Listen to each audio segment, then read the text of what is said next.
Namaste, and welcome to this talk about the nature of surrender yoga or surrender meditation. So you may have heard about this concept of surrendering to God in the context of yoga and the path of yoga.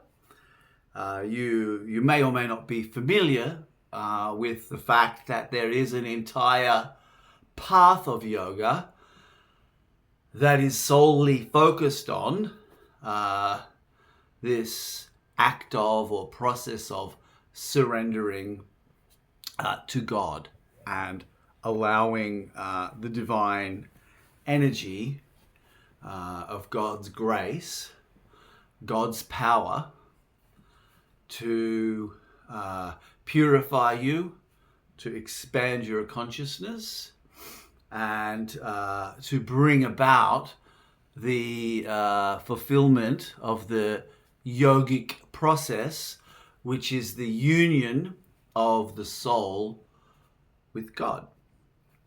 And I first learned a form of surrender yoga from a teacher named Bhai Sahib, who was, I believe, from Malaysia. And I had been in Sydney. I was walking along in one of the Sydney suburbs close to the city, and I saw a brochure on a door of a building, and the brochure said Surrender Meditation. It was VCM, Vibrant Charismatic Meditation. There was a picture of this Indian-looking gentleman with a turban and a long white beard, and I took the brochure and read, something along the lines of ecstatic, the ecstatic energy of God, and spontaneous movements, spontaneous yogic processes, and the path of surrender.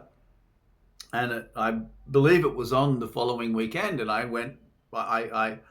I booked in and I went to this workshop with Bhai Sahib. And in the workshop, essentially, Bhai Sahib asked us to do a prayer, say a prayer of a simple, very simple and very straightforward prayer. I surrender to God.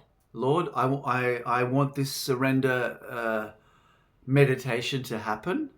I want to participate in this surrender to your power and to surrender my body and my mind to you for the next 20 minutes.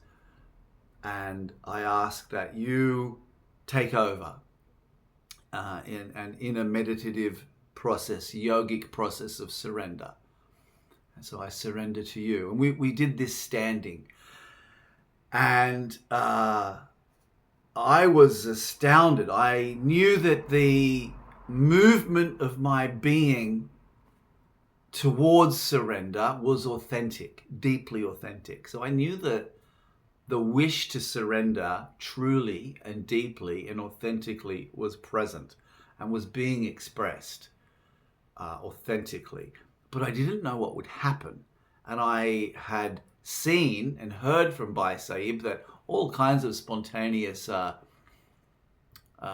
movements of the body and expressions of the voice and like prayer in tongues might happen.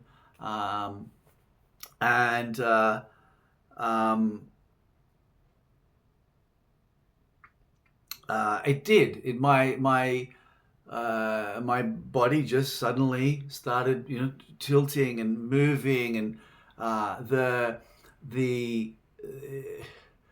there was a soft, subtle vibration of ecstatic, like an ecstasy-like energy, very soft, gentle, and subtle, like a grounded, a high vibration that was also grounded and soft and subtle. And it was just the entire organism seemed to relax and come alive all at once. It was quite ecstatic, and it did imbue the totality of my being with a much deeper feeling for God's power and presence, much deeper reverence for God, the divine, much deeper feeling of intimacy with the divine, with God. So, for some context, Bhai Sahib asked us to chant a very simple chant. It was praise divine, praise sublime. We did that. We chanted that for about 5 minutes to attune the body and the mind to God's energy and God's presence and the higher vibrational field of God's power and grace. We chanted to attune ourselves before we surrendered. So we wanted to invoke God's presence before surrendering. And we just chanted quite simply, praise divine, praise sublime, praise divine, praise sublime. And I think Bhai Sahib felt that was universal enough to say this: praise the divine, praise the sublime. And so Bhai Sahib had been reading about this spontaneous meditation that could happen, prayer in tongues in the Bible, and in other scriptures and other traditions he found similar references. And it's somewhat similar to the quest for Reiki and the way the quest for Reiki happened with Usui. Is it Mikao Usui? Forgive me if I've pronounced that wrong. Where he saw these references in the written material and went on a deep quest, a profound quest. Bhai Sahib did something similar, and ended up with this, having this come to him, this surrender process happen. So, and for more context for you, I had also encountered surrender meditation in the context of the Catholic Church, in the charismatic prayer groups. And it was in these charismatic prayer groups where during the spontaneous singing that happens and spontaneous prayer in tongues, my whole body would become filled with vibrations. Mind you, this is after I met my guru, Master Charles Cannon, and had a profound Kundalini awakening. But the same process, the same spontaneous yoga, the same surrender meditation would happen in this context of the charismatic prayer. And in the charismatic prayer, it's a similar thing. You're invoking the divine presence. You're praising, singing in praise and giving thanks, prayers of adoration, worship and love of God, invoking the divine presence, and then invoking that presence in a way, and then opening to the Holy Spirit praying through you and asking the Holy Spirit to pray through you. Exactly the same thing with Bhai Sahib's surrender meditation. And so in this same period, I was introduced to the Enlightenment intensives that were developed by Charles Berner. I was introduced to these through a direct student of Charles Berner, whose name was Jack Wexler, who's now known as Yoa. And in the Enlightenment intensives, that I did many of these and was an assistant and helped Yoa to run them, and ended up doing a kind of apprenticeship and becoming an enlightenment intensive retreat facilitator myself. But in these retreats, Yoga was teaching or initiating people, or there was a session. It was surrender meditation, and he'd just call it surrender meditation. We're going to surrender to God. It was the same thing, and the same spontaneous movements would happen, the same spontaneous singing, and now each of these expressions of surrender meditation have things in common. The surrender meditation that I participated in the enlightenment intensives from the Charles Berner lineage came through Swami Kripalu, the guru of Yogi Amrit Desai. Kripalu initiated Charles Berner into surrender yoga. And then Charles Berner incorporated surrender yoga into the enlightenment intensives. And really passed the flame, passed the living energy of the lineage was being transmitted in those enlightenment intensives.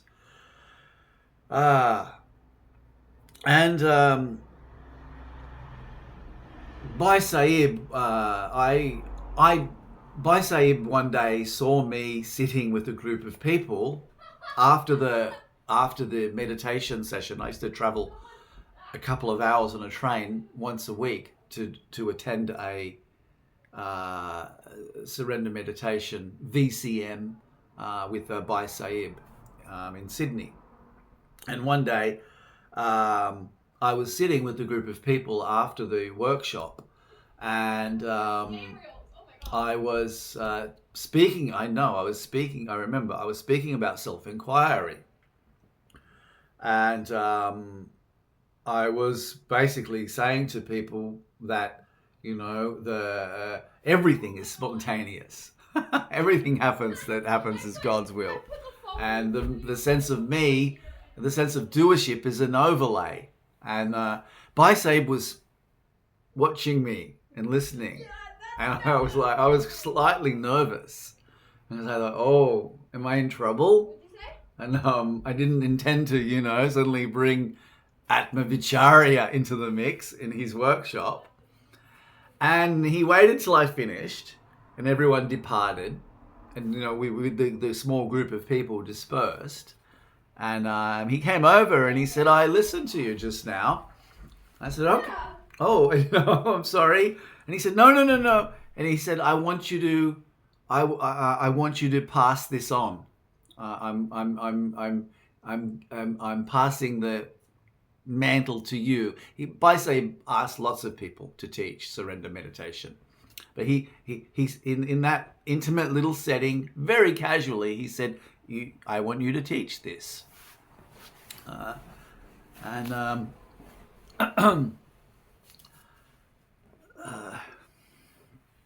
So if you are interested in being initiated into surrender yoga, surrender meditation, we can also call it vibrant charismatic meditation.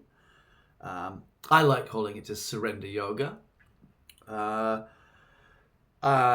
Feel free to contact me via the details of my channel. You can click a little thing to reveal my email and get in touch with me, and we can arrange for a private workshop for yourself or for a group of people. But I want to say a bit more about surrender yoga now, though. So when I met my my guru, Master Charles Cannon, he'll show you here. I have an image of him. This is Master Charles and myself. We're on a boat in Ballina, near Byron Bay, on Master Charles's birthday. So when I met Master Charles, and there was a profound, spontaneous awakening. There was a profound, sudden awakening of divine love, universal love, followed by a spontaneous process of self-inquiry. And this spontaneous process of self-inquiry led to satori, or enlightenment, a profoundly deep enlightenment that revealed the nature of consciousness as being universal. And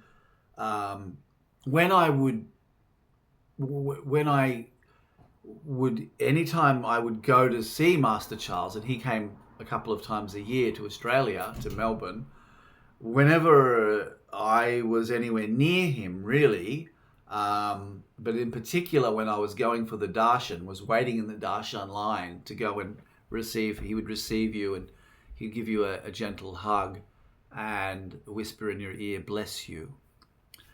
And while standing in that line, the Shakti, or the energy of the divine energy, would begin vibrating in my body in such a incredibly powerful way, overwhelmingly powerful.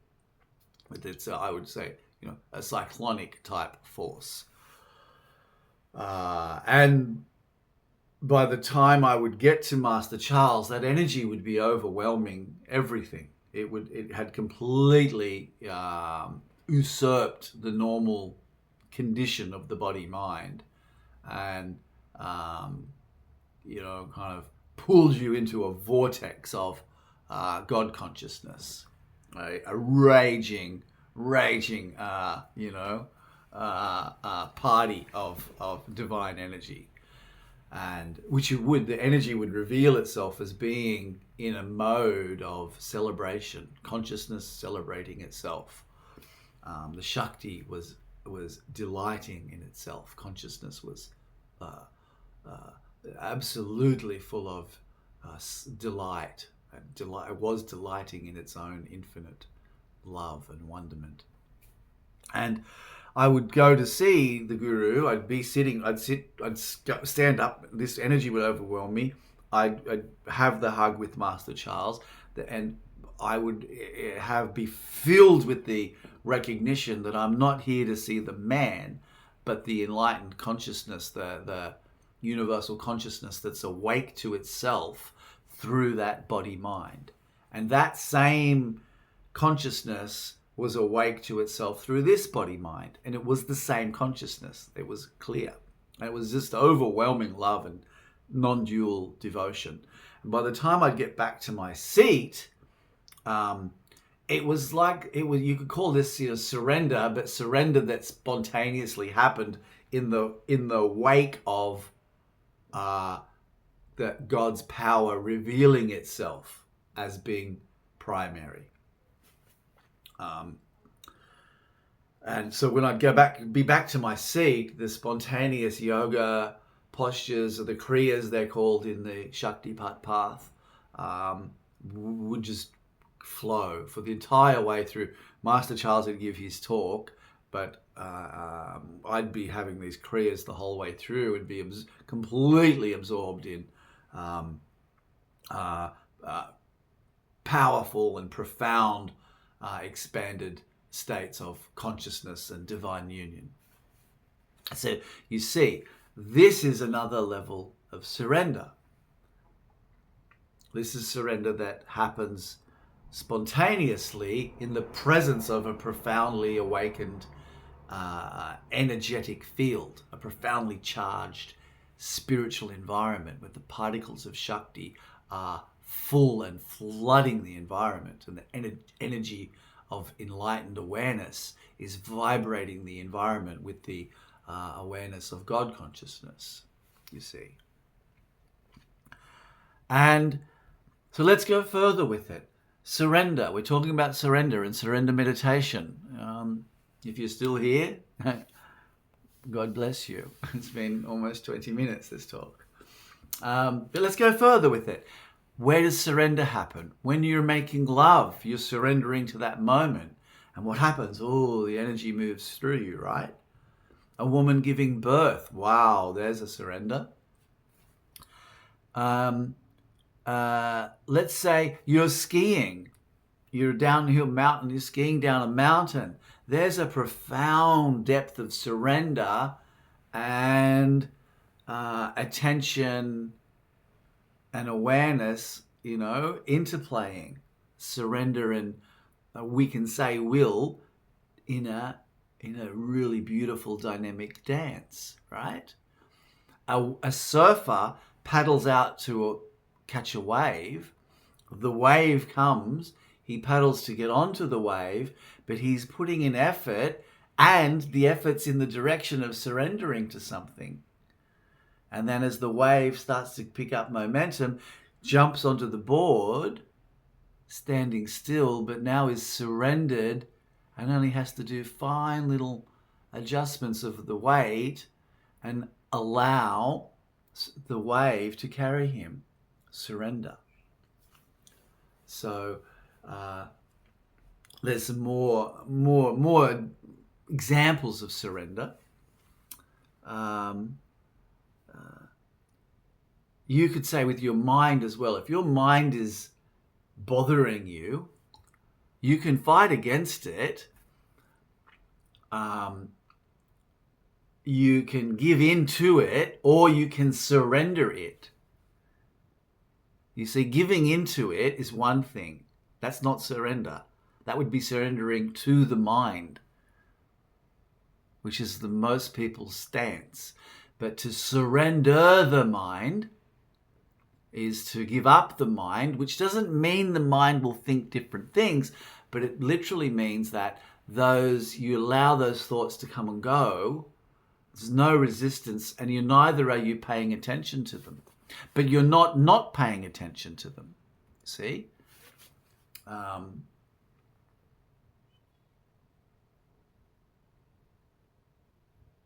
The difference could be if I was looking at a cloud and I'm trying to figure out what it is,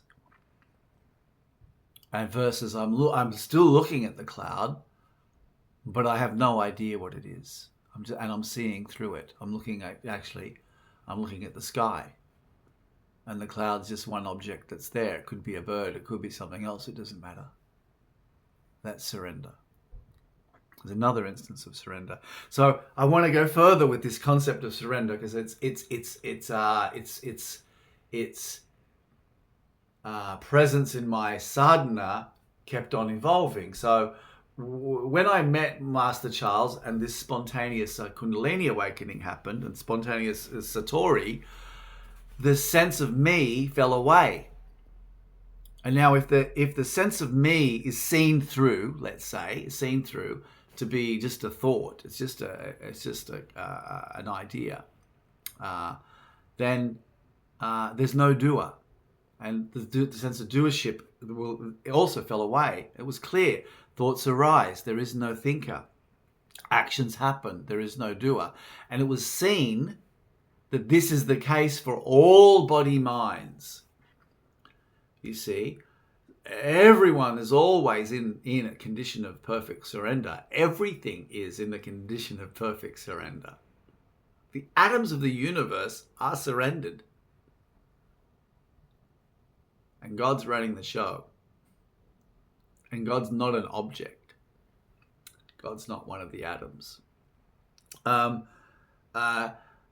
say God is the world, but the world is not God.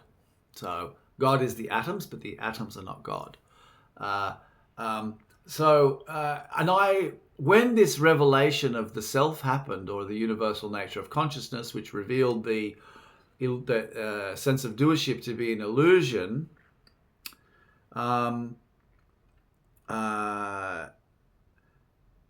I remember thinking, and no one told me about this. And the next time I went to see Master Charles, and I thought, this is pretty significant. There's no doer. And next time I went to see Master Charles, he talked about it. And if there was one question, that's what I would have asked him. I wanted to see, I wanted to know, did he understand this? Obviously he did. And he said, in that talk, oh, it's as if we think we are doing our lives, but actually it's like we're like waves. He said that the deeper current is doing the work and causes the wave to rise and move where it does. The totality of the ocean is directing the show. Master Charles used to say consciousness is orchestrating the show. Consciousness being universal, a universal oneness. And so then I came across the teachings of Ramesh Balsekar, which confirmed that the sense of, he was the first teacher. I didn't need him to confirm anything, but he was the first teacher that I saw that focused on this aspect of awakening where it's revealed that the sense of doership is an illusion. And in the teachings of Ramesh Balsekar, the understanding is that everything is always happening spontaneously according to God's will. That's always been the case. It is the case now, and it always will be the case. It's the case for everyone, every organism, every animal, every object. Is every event that happens and every movement of mind that happens, every action that happens is all God's will. Everything happens according to God's will, strictly. And there's only one power, and that is God's power. In my book, The Dance of Kundalini, one of the teachers that features in the book, Swami Shankaracharya, who is a powerful Shaktipat guru. He was a student of Muktananda and Dhyan Yogi Madhusudan Dasji. Actually, he had many gurus. He's a profound Shaktipat guru in the Shakta Tantra tradition.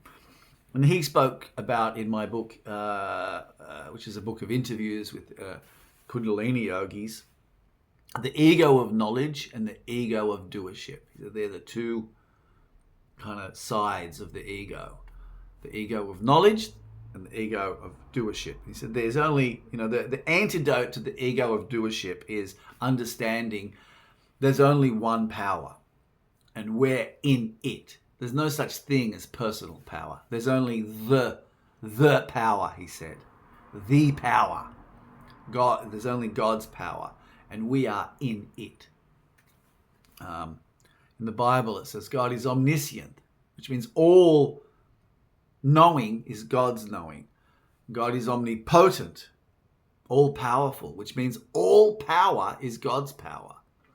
So if you seem to have some power, that is God's power expressing through you.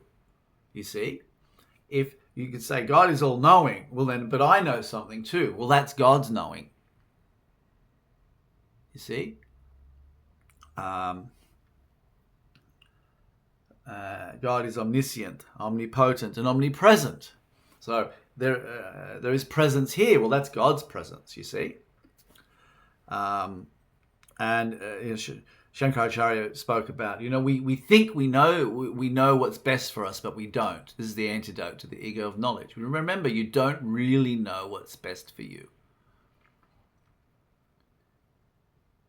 We act as if we know what's best for us, with the understanding that we don't really know, because we don't have that totality of divine, omniscient knowingness that God has. See, knowing past, present, and future, and being the creator. And the same, we act as if we are the doer, but knowing that it's God's power functioning through us. So there are layers and levels, you could say, but I prefer layers of surrender. There's a spectrum of surrender. It's layers of surrender. I like that.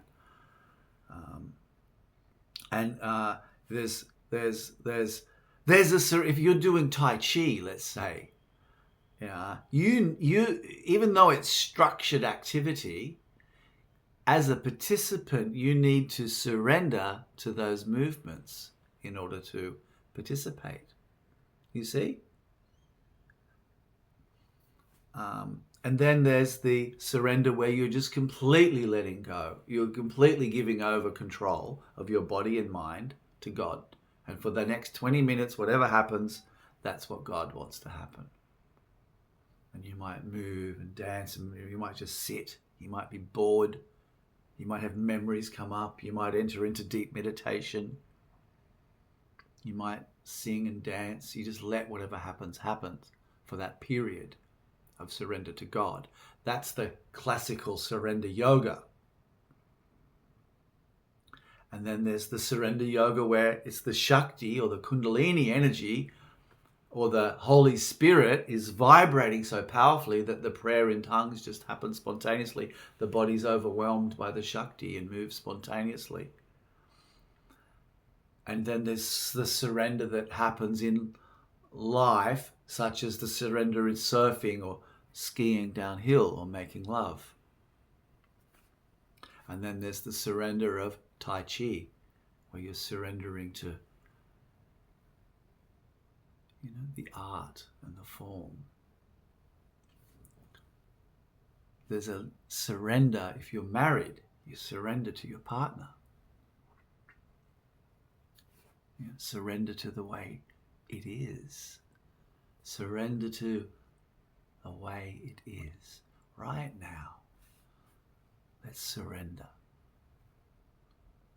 to what is.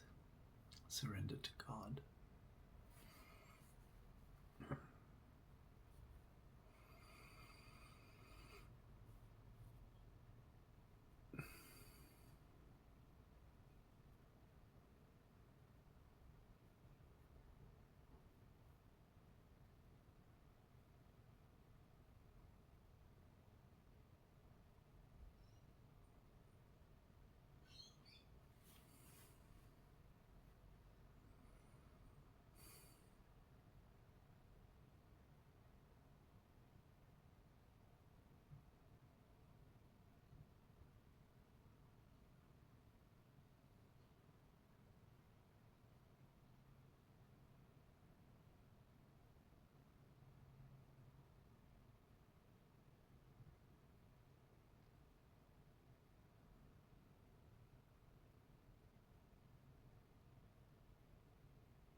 Okay.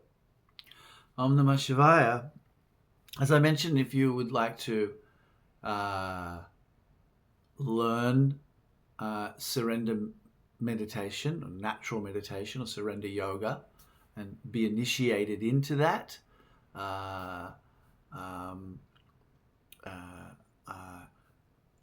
available for that. I'm happy to share this with you, share the initiation ceremony with you, and run a private workshop for yourself or a group of people. You just need to reach out. And